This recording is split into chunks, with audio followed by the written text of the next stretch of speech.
Fala galera ligada no canal Futebol Sem Fronteiras. Estamos no ar, estamos chegando. Boa tarde, noite a todos aí. Estamos chegando para mais um Papo de Campeão. E hoje a gente vai lá para o Nordeste, né? Vamos conhecer a história de um título do Fortaleza que faz aniversário de 50 anos hoje.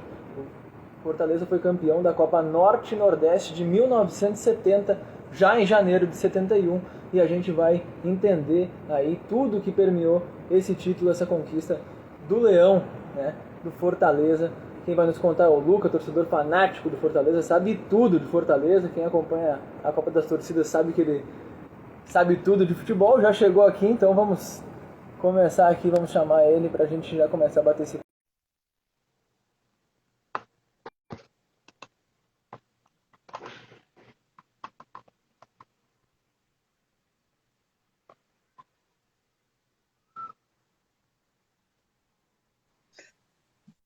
Boa noite, boa noite. Fala Luca, boa noite, tudo bem? Tranquilo. Vai sem microfone, porque eu não consigo trocar o lado aqui do telefone aqui, então vai sem microfone mesmo. Não, Vai no celular. tá de boa, tô te ouvindo bem, tu me ouve bem? Consigo ouvir bem, sim. Consegue? É meio daquela vontade zero, né, de falar alguma coisa depois que pega, né? Não, mas a gente não vai falar do que está sendo desagradável no momento, vamos falar do passado, que aí eu acho que a gente consegue dar uma amenizada aí na situação. Mas vamos lá. Ainda Vamos bem, lá cara. então, Luca. Cara, então por que que a gente está aqui então, né, nessa tarde, noite aí de domingo, 50 anos depois, falando de um título do Fortaleza, desse título da Copa Norte e Nordeste de 70? Por que esse título é tão importante para nos fazer bater esse papo hoje? Pois é, cara. O Torneio Norte-Nordeste foi um torneio que ele existiu basicamente por 3 temporadas ali no fim dos anos 60, né? Entre 68 a 70. Ele foi o primeiro regional chancelado pela Confederação Brasileira de Esportes, né? Que, que na época que virou a CBF, né? Depois disso aí. É um título oficial, né? Foi o primeiro o regional oficial. Claro que o Fortaleza já ganhou um antes, em 46, mas ainda não foi chancelado, né, pelas confederações. Mas o de 70 é chancelado, é um título oficial. Foi um título muito importante porque que ele presenteou uma geração, né? Ele presenteou uma década muito importante para o Fortaleza. O Fortaleza ganhou muitos títulos estaduais naquela década. Foi 2 vezes vice-campeão brasileiro em 60 e 68. Em 1970, já em 71, então já mudando de década, aí o Fortaleza consegue o regional daquela época. Mais importante ainda porque o Ceará tinha ganho esse título no ano anterior, então o Fortaleza também ganhou ali também para dizer, olha, vou ter o meu também. Muito importante, né? Essa rivalidade sempre, né? Sempre é válido, né? Mas vamos entrar então lá no ano de 1971, né? Para falar dessa Copa Norte e Nordeste 70. Eu queria que tu me contasse, tu já contou então que o Fortaleza tinha sido vice-brasileiro em 68. Esse time aí tem muito desse esquadrão aí que foi vice-campeão em 68. Como é que era esse time do Fortaleza lá em 71? Alguns jogadores já vinham, né, do time de 68, mas poucos, por exemplo, o Croinha, que acabou não jogando ali os jogos decisivos, o Wilson, mas boa parte desse time, que era um time muito jovem também, de uma geração ali que seria anos depois bicampeã cearense, 73, 74 e tudo mais, uma geração que encantou o nosso estado, que tem o Cícero Capacete, o Pedro Basílio, o Chilezinho, jogadores que já eram muito jovens, né? O Lucinho que acabou também não jogando os jogos finais, e como jogadores já mais experientes, né? Como o Orentino Montenegro, que depois fez história no Ceará, o Mini, que jogou ali naquela fase daquele ano, e o Nado, né? Para quem o torcedor, talvez o torcedor mais conhecedor do futebol brasileiro, o Nado foi um jogador do Náutico, vice-campeão brasileiro com o Náutico em 66, pré-convocado para a Copa do Mundo em 66, acabou não indo, né? Porque a disputa dele era apenas com o tal do Garrincha, né? E o Nado, alguns anos depois foi para o Fortaleza e era titular desse time de 70, e era um time que mesclava, né, uma zaga muito jovem, né, um modelo de defesa muito jovem, o Cícero Capacete, Pedro Basílio, tinha o Mesquita lateral direito, como jogadores já mais experientes no setor ofensivo, como o Nado, o Rubens Salinho, o Heredia Montenegro e o Mimi, que foram muito importantes nessa conquista do Fortaleza. E desse time de 68 tinha poucos jogadores, então não era. Não, a base já tinha mudado bastante, então. Tinha alguns jogadores, né? Alguns jogadores, alguns estavam já no elenco, né? Como a gente pode dizer, né? Como o Pedro Basílio, fazia parte do elenco. Por exemplo, o William, lateral direito, que acabou não jogando o jogo decisivo, jogava. O Zé Paulo era titular desse time, zagueiro. O Joãozinho jogou lá no meio campo. O Erandi Montenegro e o Didi, e o Mimi, que dois dos atacantes, atuaram contra o Botafogo na final. Então tinha alguns jogadores ali ainda dessa equipe do Fortaleza, né? Que era comandado pelo William Pontes. Que na época, né, o time vice-campeão brasileiro era comandado pelo Gilvan Dias, mas o time do William Pontes, campeão da Copa do Nordeste, tinha algumas alterações, já não tinha bastante modificado assim para a época, né? É um time que já tinha sofrido algumas alterações. Tinham muitos jovens surgindo, né? Então acabou que alguns deles acabaram ganhando espaço, né? Legal, mas legal que de alguma forma, né, acabou coroando também, né, que nem tu falou, momentos ali especiais nos anos anteriores. Cara, agora eu vou te fazer um desafio, porque eu tentei entender, mas pensei assim, cara, eu vou deixar pro Lucas explicar, porque não tá dando pra eu entender como que era a fórmula de disputa deste campeonato do Norte e Nordeste aí de 70. Pois é, cara, é confuso, né? Porque nós tínhamos ali um grupo no norte, né? Um grupo Uhum. para o norte, e basicamente, se eu não me engano, 5 grupos no Nordeste.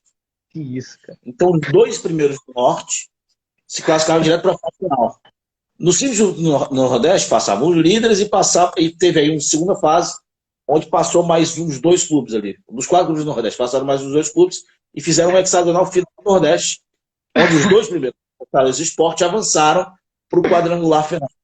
Foi disputado entre o Fast do Amazonas, o Atuna Luz do Pará, o Sport Recife e o Fortaleza. Mas é porque, tipo assim, na época, né, muitos estados do norte ainda não tinham futebol profissionalmente falando, né? Uhum. Porque a Taça Norte-Nordeste foi disputada no norte apenas por clubes do Amazonas e do Pará. Por exemplo, o estado do Tocantins sequer existia na época, né? O Acre não tinha um futebol profissional, o Amapá não tinha futebol profissional. Então, esses clubes acabaram não disputando, né? Tanto que clubes que normalmente jogavam pela região norte, até meados dos anos 2000, como Maranhão e Piauí, jogaram na zona do Nordeste, né? Como Maranhão e Piauí. Tanto que o grupo que o Fortaleza iniciou originalmente, junto com o Guarani de Sobral, foi junto com os times do Piauí e do Maranhão. Foi o grupo mais ao norte lá do Nordeste. Eles foram se dividindo, né? Eu confesso que a salada que fizeram ali no Nordeste eu não conseguia entender como que chegava ali no. Como é que os caras chegavam no quadrangular final para disputar com os times do Norte, assim, porque realmente é uma fórmula daquelas do futebol brasileiro lá nos anos 70, enfim. Pois é, cara, foi uma fórmula bastante esquisita, né? É, acabou que é aquela coisa, né? O futebol dos anos 60, 70, 80, até anos 90, a gente tinha muito isso, né? A Aham. gente, na época era muito mais comum o futebol brasileiro terminar no ano seguinte, né? Naquela época, né? Agora a gente Aham. está vendo isso por causa do Covid e tudo mais, mas naquela época era muito comum. Tanto que, por exemplo, a Taça Brasil que o Fortaleza foi vice-campeão em 68 terminou em setembro de 69. Que O time loucura, que né? começou em 68 era completamente diferente do time que jogou em 69. Nossa. Então, tanto que na época o Fortaleza deveria ter jogado a Libertadores, não foi porque já tinha passado a época da Libertadores. Cara, é insano, é insano. Isso aí é insano. Mas aí o Fortaleza então chega junto com o Sport, né, para se juntar então a um quadrangular final com Tuna Luso e Fast, né? E faz clube. O Fortaleza começou ali não muito bem, né? Não venceu nenhuma das É, 3 primeiras partidas, não começou pois muito é, bem, cara. empatou as 3 primeiras partidas, empatou 0-0 com o Sport em casa, e depois Olha teve 2 só. empates, né? 1-1 com o Facho no Amazonas, 0-0 com a Tuna Luso, né? Só que depois tiveram 2 jogos muito importantes em casa, né? Que foram o Hum. 2-1 na Tuna e o 4-1 no Fast Clube, né? Que foram muito importantes, né? Tanto que o Fortaleza podia chegar no jogo final contra o Sport e perdeu o jogo por um gol de diferença, que foi justamente o que aconteceu. Então o Fortaleza chegou com uma boa vantagem. cumpriu ali a vantagem dele, perdeu por 2-1. Tanto que no final do jogo teve uma pressão muito grande do Sport, mas felizmente não precisou. Na verdade, se não me engano, o Sport precisava, tinha que tirar vários e vários gols de vantagem para passar do Fortaleza. O Fortaleza podia ser goleado. O Fortaleza terminou com mais 3, o Sport, mesmo com a vitória, terminou com menos 2 Então o Fortaleza tinha uma boa vantagem, né? Porque o Sport foi goleado nos 2 jogos que atuou fora de casa. Mas eu acho que acho que na última rodada, se o Fast vencesse, talvez eu perderia pro Fast, né? Não, desculpa, pro Tuna Luz, perdão. Tô até vendo aqui a tabela aqui. Acho que se o Não, Tuna Luz vencesse, né? Não? a Tuna faria 6 pontos. Na época a vitória valia 2 pontos, na época. Ah, é verdade, tem razão, tem razão. É verdade, tem razão. Não, Então, então o eu já tinha. Fortaleza só Ah, podia perder é verdade, tem razão. Então se fosse o título goleado. era Fortaleza e Sport mesmo, né? A decisão era meio que Fortaleza e Sport. Exatamente. Fortaleza. O Sport também começou muito mal, né? O que é curioso. O Sport começou Olha tomando. só, né? Que o Sport ele fez os 3 primeiros jogos fora. Ele empatou com o Fortaleza 0x0, perdeu por 3-0 do Fast da Tuna, e aí que ele Caramba. começou a jogar. Aí ele venceu 1-0 o Fast, 2-0 da Tuna Luz. Tanto que o Sport terminou como o time que mais venceu no quadrangular. Só Olha porque só. ele perdeu 2 partidas, enquanto o Fortaleza só perdeu uma justamente nessa última partida, acabou que o Sport, se fosse nos regulamentos de hoje em dia, o Sport tinha sido campeão. Por Ainda ter bem mais que vitórias, é verdade, tem razão. Mas não ainda era, bem né? que E aí, o Leão levou, né? eu acho até um bocado injusto esse negócio de ter mais vitórias. Mas tudo bem. Ah, Chegaram lá da mesma forma, né, cara? Chegaram lá da mesma forma, né? pois é, né? Deveria, de repente. Eu acho que a saldo de gols talvez mais justo, né? Mostra uma regularidade, talvez uma regularidade maior, né? O saldo Pois de. é, exatamente. E aí, então, há 50 anos, Fortaleza segurou essa derrota aí contra o Sport e se consagrou campeão um ano depois do rival Ceará, então. Pra Um ano depois, bater. cara. Pois é, cara. E curiosamente, né, cara? Porque o Fortaleza chegou a enfrentar o Ceará num jogo ali complicado na segunda fase. Fortaleza pegou o Ceará. Agora deixa eu pegar aqui qual foi a data. Que foi 1-0 para o Fortaleza. E com o gol do Rubens Salim no Castelão. Um jogo que foi importantíssimo, né? Para o Fortaleza, que basicamente eliminou o Ceará da competição, praticamente. Foi um jogo importante ali naquela época. E o É. curioso ainda é que o Fortaleza pegou o Sport 3 vezes na competição e não venceu nenhuma. O Olha só. Fortaleza pegou todos os jogos do Sport naquela competição, mas o importante é que acabou sendo campeão. No fim das contas, o Fortaleza não gosta de jogar contra o Sport. Não gosta mesmo. Mas Valeu, deu certo. A taça tá lá no Fortaleza, tá lindíssima. E acho que é mais curioso ainda que o Fortaleza teve 3 artilheiros, né? O Fortaleza não teve só um artilheiro. E tipo assim, quando a gente vê, 3 artilheiros, os caras marcaram poucos gols, 2, 3 gols, a gente vê que tem 2, 3 artilheiros. Mas não, tinha 3 caras com 7 gols. Os 3 sozinhos marcaram 21 dos 27 gols do Fortaleza na competição. Foi Caramba. o Marcos Paulo, o Erandim Montenegro e o Mimi, né? Foram os 3 principais artilheiros do time da competição. Os 3 artilheiros da competição, por sinal também, que na época foi importantíssimo e deu para o Fortaleza levantar essa taça.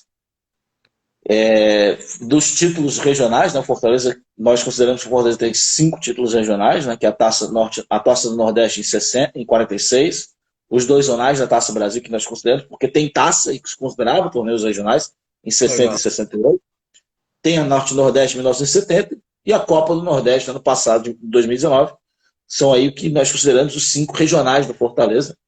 Esse, o primeiro chancelado pela Confederação Brasileira de Esportes, na época, Bacana. né, e pela Liga Nordeste, mas entre oficiais e extra-oficiais, são 5, está lá, as taças estão todas lá no Fortaleza, não tem o que reclamar. Isso que eu ia te perguntar, essa Copa Norte-Nordeste, em comparação com a Copa do Nordeste de 2019, em que peso que ela tem para o torcedor do Fortaleza? Assim, é o mesmo? É a mesma coisa ou não? A Copa do Nordeste tem um pouquinho mais de valor, assim. Isso é uma coisa que, assim, é até um bocado triste, né? Porque o Fortaleza foi um clube que por muitos anos não deu valor à sua história, né? Então o torneio ficou bastante esquecido, né? Tem muitos torcedores do Fortaleza que demoram anos para saber que o time foi vice-campeão brasileiro da primeira divisão. Então, é uma coisa que, tipo assim, o Fortaleza por muitos anos largou um pouquinho essa situação. Tem muitos torcedores que não entendem a importância desse título, não entendem a importância de alguns desses jogadores para a história do Fortaleza, né? Porque o Fortaleza é um clube que, tipo assim, o Fortaleza, infelizmente, na sua história, ele não é um clube regular.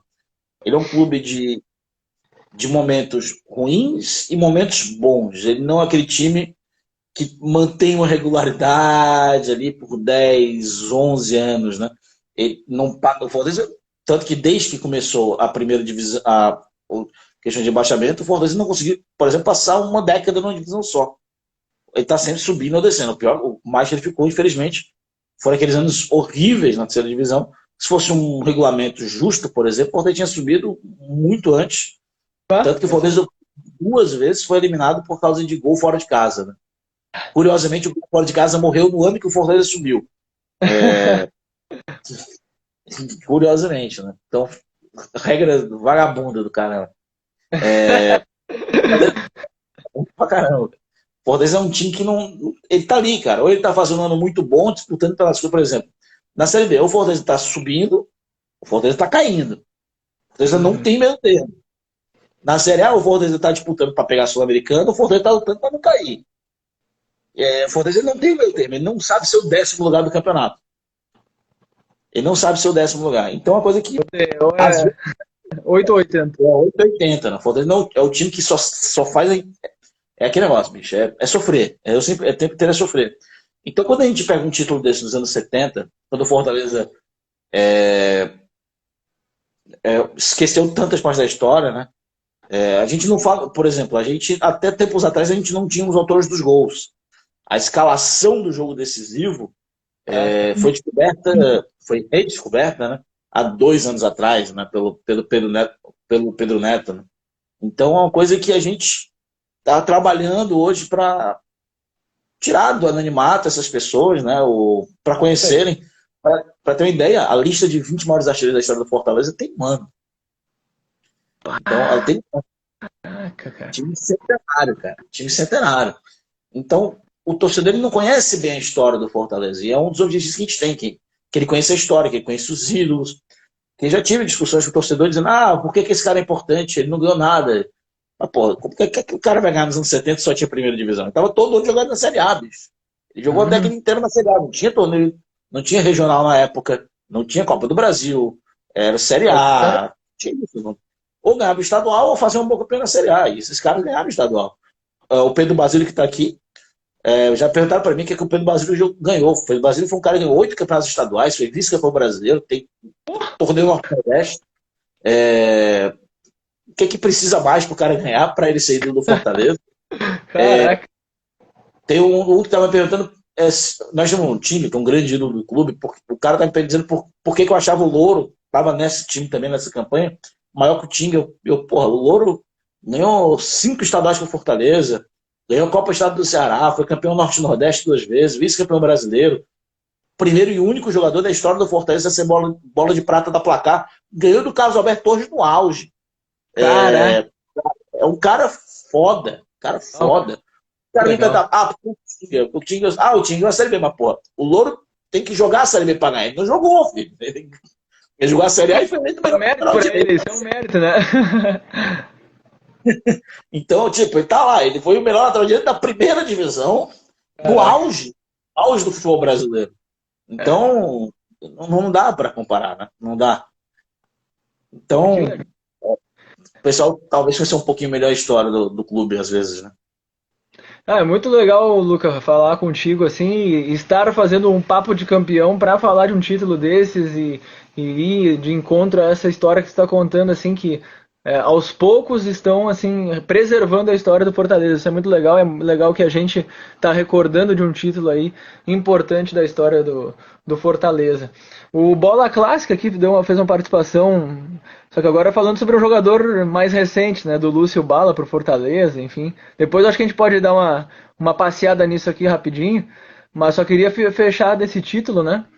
Te perguntando se tem alguém que foi o craque ou se foram esses 3 artilheiros aí. Ou tinha algum jogador que destacava?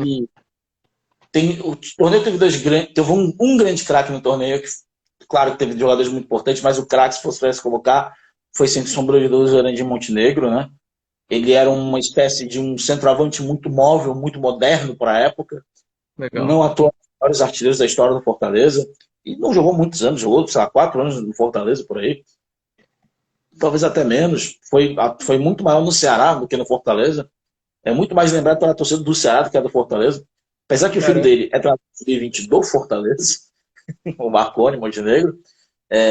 Mas o Erandim, para mim, cara, pelo que eu leio, pelo que se fala dos relatos na época, ele foi o artilheiro da competição, foi o cara da competição.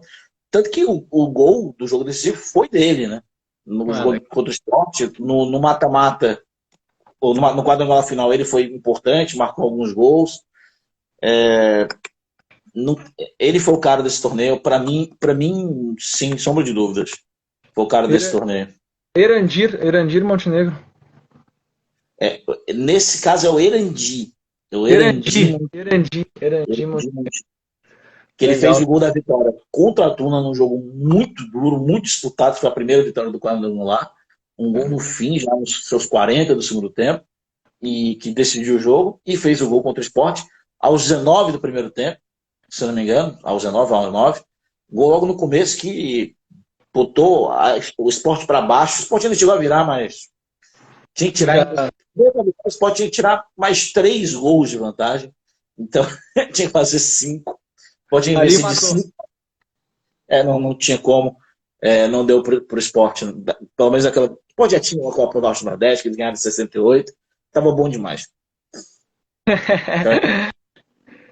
Tá aí, boa, baita lembrança e bem explicado, né, a importância aí do Erandim nesse título do Fortaleza. E o técnico, tu comentou, o Wilton Souza, isso? Porque eu tive dificuldade de... Wilton Pontes, perdão. Eu não encontrei nas pesquisas aqui o nome do técnico, então bom que tu já tá aí com tudo pronto. Foi o William Pontes, foi o treinador do Fortaleza na época, foi um time... William Pontes, foi um time muito interessante, sim. O curioso é que foi basicamente uma final, né? E o árbitro foi carioca, foi José Mário Vinhas. Se meteu lá no Nordeste para apitar. Fazer o quê, né? Acontece. O William Pontes, esse, Luca, ele foi um treinador importante da história do Fortaleza ou é mais esse título assim que ficou? Tem graça, foi só esse título. Foi só essa mesmo. Mas tá gravado lá o nomezinho dele na história. Pô, nem ganhou, né, cara? Faz parte, cara. A gente não tem ele. Tipo, por exemplo, pro torcedor do Ceará, o Silas, né, cara? Só ganhou a Copa do Norte, Copa do Nordeste, não ganhou mais nada. Foi completamente esquecível. Porque aquele time de 70 estava passando por uma reformulação que durou alguns anos, né? Muito garoto, estava aparecendo, como Pedro Basílio, Louro, Lucinho, o Joãozinho, jogadores que fizeram mais sucesso para o meio da década, né? E aí, durante a década, foram aparecendo alguns outros jogadores, impulsionados pelo Hamilton Melo, que, na minha opinião, é o esportista mais importante da história do Fortaleza. Foi campeão como jogador, treinador e como treinador. O cara foi campeão cearense, num dos campeonatos cearenses mais surreais da história, onde ele venceu o Ceará 3 vezes numa semana. Foi campeão cearense como técnico nos anos 60. Foi campeão cearense, foi vice-campeão brasileiro em 60 também com Fortaleza, pegando ali e substituindo França. Foi 2 vezes campeão cearense como jogador. Não à toa, entre número de jogos, ele é o segundo maior artilheiro, número de gols no geral, contra amistoso, ele é o segundo maior artilheiro da história do Fortaleza. E a gente acha que ele possa ser até ser o primeiro, porque tem jogo que a gente não tem número de gols, e é capaz de ele ter feito também, porque a diferença é muito pequena. E esse time ali dos anos 70, time de 1970, Fortaleza ganhou o campeonato estadual ali em 68, e só foi ganhar de novo em 73. Fortaleza passou uma seca muito grande, porque passou por uma reformulação. E aí vieram alguns jogadores naquela época, 73, 74, veio o Hamilton Melo, o Hamilton Rocha, o Geraldino Saravá, foram jogadores que fizeram muito sucesso ali no Fortaleza, que foram chegando e foram entrando nesse time, foram se encaixando, mas levaram alguns anos para chegar ali. Não à toa que as melhores campanhas do Fortaleza no Brasileiro foram naquela época, né? Até basicamente essa década agora, as últimas 2 décadas também, brasileiros muito menores, né? Tu chegar entre os 20 primeiros ali nos anos 70 num brasileiro com 70 equipes, é uma coisa. Os 20 primeiros, tu só tem 20 times, né? Então eu tô obrigado a ter que estar entre os 20, né? Entre os 20 vai ficar. Menos que isso não dá para ser. Mas foram grandes campanhas, e foram campeões estaduais também.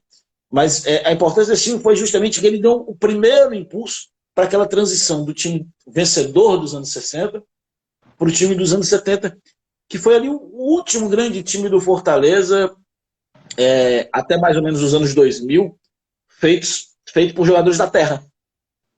Fortaleza teve alguns bons momentos ali nos anos 80 e tudo mais, nos anos 90.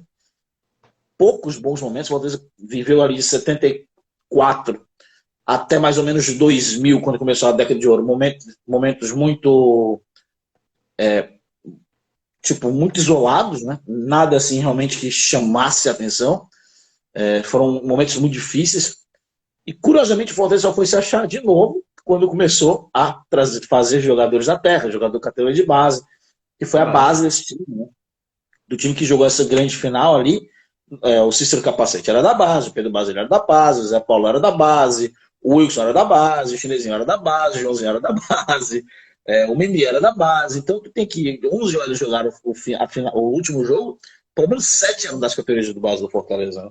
Então é importante quando chega, por exemplo, nos anos 2000 já não eram tantos da base, mas são jogadores jovens, baratos, da terra, já é uma coisa mais equilibrada, tanto que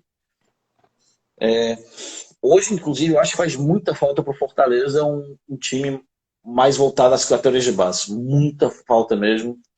E as conquistas na história do Fortaleza deixam isso muito claro.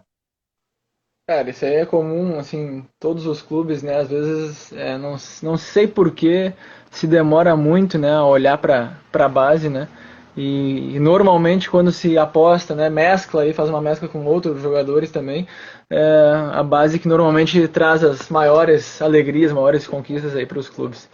A base é a base, como dizem redundantemente. Não existe time vitorioso na história do Fortaleza sem um jogador da base decidindo, né? Não existe. Seja na defesa, como era o Pedro Basílio, como o Clodoaldo nos anos 2000, o Bruno Melo em 2017, o Oswaldo em 2008. Time vencedor do Fortaleza sempre tem que ter um moleque da base para tá decidindo alguma coisa. Não existe mesmo time da base do Fortaleza vencedor. Tanto que ano passado, né, o time do Fortaleza conseguiu isso tudo porque basicamente 3 jogadores da base cresceram muito de rendimento naquele final de rendimento. Apesar de já mais experiência, né, o Bruno já tem 27, o Edinho já tem 25, o Oswaldo já tem 33. Eram 3 garotos da base do Fortaleza que cresceram de rendimento e levaram o time até a Copa Sul-Americana e quase levaram até a Libertadores. Talvez a gente tivesse ido para a Libertadores e a gente tinha mais dinheiro agora para não estar passando esse sufoco. Mas faz parte. Pois é. Não, Luca, então acho que assim, de 1970, né, esse título do Fortaleza, tu contou a história aí com maestria, né, sabe tudo de Fortaleza, de futebol, show de bola, muito legal recontar essa história que muita gente não conhece, né, eu, inclusive, né, quando fui fazer o Papo de Campeão, fui pesquisar, né, foram meus primeiros contatos aí com esse título do Fortaleza, muito bacana essa oportunidade aqui. Pois é, cara, um título tão esquecido que o Fortaleza nem postou nas redes sociais de 50 anos até agora, né? E acho que nem vai postar agora. Fazer o quê, né? Mas cara, é um título um pouco esquecido. É muito legal falar porque eu pouquíssimas vezes vi alguém falando desse título, desse momento. Pô, cara, são 50 anos, né? É uma marca Poxa, importante, é um momento para homenagear esses caras e é um dos principais títulos da história do clube. E eu acho uma pena, cara, que a imprensa aqui do lado de Fortaleza, que o próprio clube não dê esse valor, né, cara, às vezes. E infelizmente acontece isso, né? O clube que respeita a sua história, não respeita a sua história, ele está fadado a repetir os seus fracassos, né? E é o que está acontecendo. Concordo 100%, Luca. Então, para a gente fechar, né? Acho que aqui a gente está recordando, então vai ficar aí para sempre essa live aqui no YouTube também, né? Fortaleza campeão Norte-Nordeste 1970. Para a gente fechar aquele recadinho final, Luca. Boa noite, ou não tão boa noite, né? Me diz aí, vai dar para escapar, cara? Ou não vai? O que tu tá vendo aí? Cara, uma boa noite a todo mundo aí. Eu espero que dê certo, cara. Se a gente não acredita, quem vai acreditar, né? Foi bem difícil, vai ser muito difícil para todos, para nós. Temos times muito fortes também ali, no sentido de tamanho, torcida, já que a torcida agora é um pouco relevante, né? Mas querendo ou não, tem. Mas vai ser difícil. A gente ali é o patinho feio no meio dessa galera. Querendo ou não, o Fortaleza é o patinho feio numa briga ali com o Sport, com o Bahia, com o Vasco. Mas, cara, depende da gente, porque a gente tem confronto direto. A gente já passou por momentos muito complicados e vai mais uma vez buscar isso. Eu tô aqui porque eu assisti o jogo contra o Atlético, cara, já esperando a derrota, e perdeu. Só que o Fortaleza não sabe perder, perdendo normal. Ele tem que perder com crueldade. Ele tem que tomar de 2-0, ele perdeu um pênalti, tem que não sei o que. É foda, mano. O Fortaleza assim mesmo. Mas se tudo der certo, agora contra o Curitiba a gente leva 3 pontos, a gente sai dessa zona maldita que a gente entrou aí no meio da semana. E, pô, cara, eu fico até sem palavras, porque é foda, cara. Porque eu só queria um pouquinho de regularidade. Isso assim. Pô, eu não quero nada, irmão. Se quiser passar 5 anos estando entre 16º e 15º da Série A, fica, pô, mas fica totalmente 5 anos ali, caralho. Seria. Não, não fica em 17º, não, que só bastante pra ficar em 17º pra dar merda. Então, partiu e vamos nessa. E, cara, se tudo der certo, o próximo jogo aí, pau no Curitiba, por favor, porque não dá não, velho. Com todo respeito aos meus amigos coxa branca, mas vocês já jogaram muita Série A, vocês já estão quase lá. Tem que entrar vocês logo pra gente não ser enterrado junto. Valeu aí, uma boa noite. Obrigado pela oportunidade de falar sobre esse título, que não são muitas oportunidades para falar sobre esse título. E revivar um pouquinho da história do Fortaleza. Valeu, Luca. Eu te agradeço aí por passar o conhecimento aí sobre esse título, sobre a história do Fortaleza. Valeu a pena demais aqui, então. Fica o recado aí pra galera seguir a gente no Instagram, né? Se inscrever no canal no YouTube. Tem a Copa das Torcidas, hoje tem Clássico, Cruzeiro e América. Tem o Luca, que é o grande favorito para mim a esse título aí, junto com a dupla do Botafogo do Esporte ali. Mas enfim, temos bastante coisa e temos aí esse Papo de Campeão, que é o nosso quadro aí, que relembra então grandes momentos da história dos clubes representados no projeto. Muito obrigado, Luca. Boa noite, galera aí, todo mundo que se conectou, que fez pergunta, enfim. E é isso aí. Até a próxima. Valeu. Valeu, Luca.